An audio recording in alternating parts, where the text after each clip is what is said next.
BMW 竟然把 X5 這20年来最聰明的神功能给砍掉了。这功能车主几乎每個週末都在用，小朋友常坐在上面，狗狗也直接從這兒跳上跳下。但從2027年開始，它徹底走入歷史，一定要看到最後。今天就帶大家來看 BMW 到底砍了什麼，為什麼要砍？還有賓士 Mercedes-Benz 的 Galileo 是不是撿到槍、撿到現成的大好機會？今天我們要拿全新的2027年式 BMW X5 直接對決小改款的2027年式 Mercedes-Benz Galileo。這兩款豪華休旅車在市場上廝殺將近30年，而今年兩家都拿出大動作，一台是完全從零開始的大改款，另一台則是基於2020年發表至今的底盤所做的大幅度小改款。光是這個世代上的差異，等我們看到具體數據時就會非常有感。接下來我們就一步一步拆解，先從這次對比最大的爆點看起。全新的2027年式 X5 可不只是普通的年式更新而已，它是直接換上全新平台的大改款換代，而且它更是第一款採用 BMW 家族最新 Neoclassic 設計語言的純燃油車。在這之前，這種前衛的外觀只會在 BMW 的純電概念車或者 iX3 上面看到，直接把它套在主力的燃油休旅車上。可以說 BMW 這次真的賭很大，就是在告訴你，不管你買不買電動車，未來 BMW 長得就是這樣。反觀賓士的 GLE 骨子裡其實不算是一台全新的車，它用的還是2020年發表的那套平台，這次頂多算第二次小改款，換了新的燈組、新的水箱護罩、新的熒幕，再把動力引擎稍微升級一下，就這樣。所以大家要先有個概念，我們今天是在拿一台徹頭徹尾的全新世代車款去打一台穿了新衣服的5年老車。當然這對賓士來說也不見得是壞事，畢竟走過時間的成熟平台，過保修車或首批車出錯的風險相對低很多。但單看規格配包，車門還沒打開， X5 在科技感上就已經先占上風了。接下來我們聊聊外觀造型，因為這絕對是大家意見最分歧、戰成一團的地方。全新的 X5 換上了帶有 X 型燈飾的三角形頭燈，水箱護罩也從以前的橫向拉寬改成又高又窄的直立式設計，配合引擎蓋上鋒利的折線、方正的輪拱，還有車門上張力十足的雕刻線條，這長相跟上一代比起來簡直是判若兩车。喜歡的人會覺得科技感爆棚、霸氣十足，但也會有人吐槽 BMW 根本是在瞎跟風，把一代經典給改壞了。其實 BMW 會這樣幹，背後的邏輯很簡單，他們要在純燃油跟純電兩條產品線上打造出完全統一的家族臉譜，讓你以後在路上看到它，連車標都不用看，一眼就能認出這是新世代的 BMW。這不只是設計，更是純粹的品牌策略。反觀賓士就走完全相反的路線。Gallo 依然保留了大家非常熟悉、圓潤飽滿的車身線條，只是在水箱護罩和細節飾條裡塞滿了自家三芒星 logo， 順便換上新造型的前後燈組，整體還是那台識別度極高、大家都很熟悉的 GLE， 只是細節修得更有精緻感而已。賓士這樣操作其實非常保守，畢竟 GL 在北美是他們的銷量支柱，比起冒着把老老實實的老車主嚇跑的風險去搞大改，不如保險一點，把重點放在內裝科技和動力升級上就好。簡單總結一下，如果你想開一台在路上回頭率極高、絕不撞臉的休旅車，那這一局 BMW 穩贏。但如果你喜歡的是有傳統味道、開出去穩重又不失尊榮感的大牌賓士，那 Gallo 會更合你的胃口。現在我們把車門打開，坐進車內，你會發現座艙的鋪陳完全延續了剛才外觀的戲碼，全新的2027年式 X5 直接塞進了一塊超大的 17.9 寸中控觸控熒幕，加上全新設計的儀表台，連帶着2張座椅中間的中央安座、中央扶手區也整整拓寬了一大截。為什麼要放寬中央安座？因為 BMW 想創造更大的收納空間，同時把大量實體按鍵通通收進熒幕裡，讓整台車看起來极簡又乾淨。不過在實際上路時，這就代表車內視覺雖然變得很利落，但很多以前按一下就能搞定的功能，比如調整後視鏡或切換駕駛模式，現在你都得在選單裡慢慢層層翻找。賓士這邊則是拿出他們的看家本領 M-Box Super Screen 超級熒幕來反擊，他們把駕駛儀表、中控台還有副駕駛座前面的顯示器整整3塊熒幕完美融合在同一塊橫跨整個儀表台的大型曲面玻璃底下。賓士之所以不學 BMW 搞單特大熒幕，原因其實很簡單，他們要給副駕駛專屬的視聽娛樂體驗，而且這塊副駕熒幕還搭載了防窺技術，駕駛從主駕角度看過去是完全黑屏的，完全不會打擾到駕駛注意力。如果你經常帶家人朋友長途拉車，這功能真的超級實用。所以說，对於追求極致科技感的車迷而言，雖然 BMW 的單塊熒幕尺寸更大，但賓士這次打造的反而是更聰明、更貼心的解決方案。講到引擎動力，這才是買家真正掏錢包的重點。不過大家比對時千萬要注意，別拿錯等級盲目亂比。入門的2027年式 BMW X5 xDrive 40i 搭載經典的 3.0 升直列6缸渦輪引擎，加上 48V 輕油電系統與8速手自排，能爆發出394匹馬力與 59.1公斤米的扭力，比起舊款硬是多提升了19匹馬力和 6.2公斤米的扭力。在美國市場，北美后驱版的開價從$71,250起，如果換算回台灣代理商加上關稅與貨物稅後的落點，未來的台灣新車售價大致會落在380萬到390萬新台幣左右。如果是四驅 xDrive 40i 估算會破390萬。而賓士 Mercedes-Benz 這次下了一步很出乎意料的棋，他們直接取消了純後驅的入門車型，全車系統一標配4輪傳動。不過最入門的2027年式 GLE 350只搭載了一顆 2.0 升直列4缸渦輪引擎，最大馬力僅255匹，扭力 40.8公斤米，0-100加速要 6.8秒左右。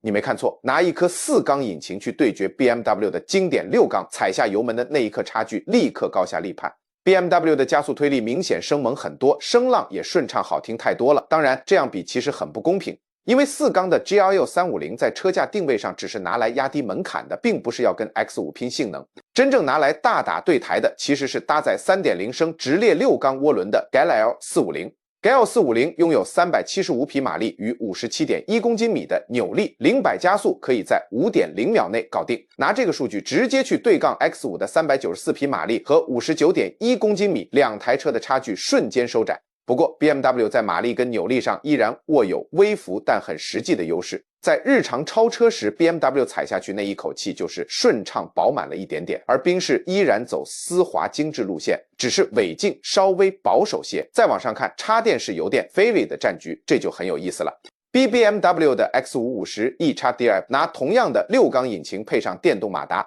綜效輸出直接上看483匹馬力與 71.4公斤米扭力，配上一塊 26.5 千瓦 H 的電池，純電續航力大約有70公里44英里，美規售價近 7.9 萬美元，在台灣引進來估計落在430萬新台幣左右。賓士則推出 GLE 500E 來應戰，同樣是6缸引擎加馬達，綜效輸出為429匹馬力與 69.3 公斤米，0-100加速 5.5 秒，純電續航則略勝一籌，大約有80公里50英里，這裡的取捨就很明顯了。BMW 給的是更大的綜效馬力與扭力，代表在油電同步發力時，再加速的貼背感跟超車信心更強。賓士則多給了你一點點純電續航。如果你是每天回家都會插上充電槍，通勤幾乎都靠純電模式走天下的人，賓士會更適合你。簡單說，重度性能迷選 BMW， 要極盡所能榨乾電池每1公里純電續航的選賓士。至於全車系的頂規戰局，賓士目前確實占盡了先機， BMW 也只能乾瞪眼。賓士的 GLE 580搭載了一顆 4.0 升 V8 雙渦輪增壓引擎，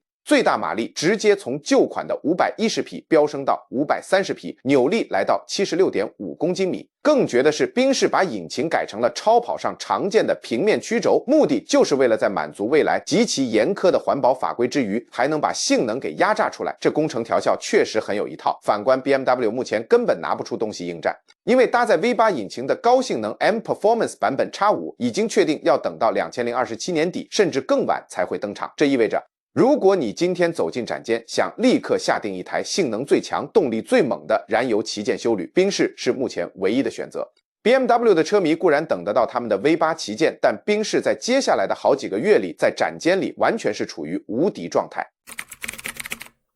不過，這兩大品牌在這裡走向了完全不同的兩條路。BMW 針對同一款車身，直接推出了純電版本，叫做 iX560，它搭載了全新的141千瓦 H 大容量電池，擁有578匹馬力與 82.0公斤米的強悍扭力，預估純電續航里程可達696公里435英里。美規開價從81250美元起，估算引入台灣市場約落在450萬新台幣左右。這意味着 BMW 把純燃油、插電油電 FAVIS 還有純電動通通塞進 X5 這同一個車系名稱裡，消費者進展間買車，只要認準 X5 就能根據自己的用車習慣去選想要的動力，完全不需要換到另一個陌生的車名。但賓士在 GL 上就完全不走這套，賓士的純電休旅車全部被歸類在獨立的 EQ 車系，比如 EQE SUV。跟傳統的 GLU 車標完全劃清界限，這代表了極具深意的品牌策略差異。BMW 押寶的是用同一個響亮的經典車名統領所有動力，能更快建立消費者的信任感。賓士押寶的是把純電車型獨立出來，既能保護 GLU 幾十年來的傳統形象，又能讓買 EQ 的純電車主擁有獨樹一格的科技身份識別。這兩種策略其實沒有絕對的對錯，但如果你今天就是想要買一台純電休旅，卻又不想花時間去研究另一個全新的車系，那 BMW 目前是這兩家裡面唯一能滿足你的品牌。現在我們要聊聊開頭提到的那個被砍掉的神功能了，因為這絕對會讓大批 BMW 的忠實老車主氣到吐血。過去這20年來 ，X5 一直都標配非常經典的上下對開式尾門天地门，下半段尾門往下翻平之後，承重力非常強，完全可以當成露營座椅直接坐人。不論是去球場看比賽，坐着喝啤酒，去野餐，載重物時当成緩衝平台，還是整理後車廂時拿來放東西，都超級好用。結果全新的2027年式 X5 直接把這個神功能給廢了，改成最普通單一片往上開的常規電動尾門。BMW 為什麼要狠下心把車主們一致好評的功能砍掉？說白了，其實就是3件事：重量、成本，還有結構的複雜度。這種上下對開的尾門需要額外的鉸鏈、馬達，還有更複雜的防水密封條。這不僅增加每台車的制造成本，更平白無故拉高了整台車的車重。把這個功能砍掉，生產流程變簡單了，車身也輕了，連帶着書面上的油耗與續航數據也能更好看。但回到實際用車場景，如果你以前習慣把下尾門當成野餐椅或疊放行李的平台，這絕對是貨真價實的大降級。至於賓士 Gallo 本來就從來沒有這種上下對開尾門的設計，所以對他們完全沒影響。但這代表一件事，隨着 BMW 把這個最具代表性的招牌殺手鐧給砍掉之後，這兩台休旅車在空間實用性上的差距不僅沒有拉開，反而變得更接近了。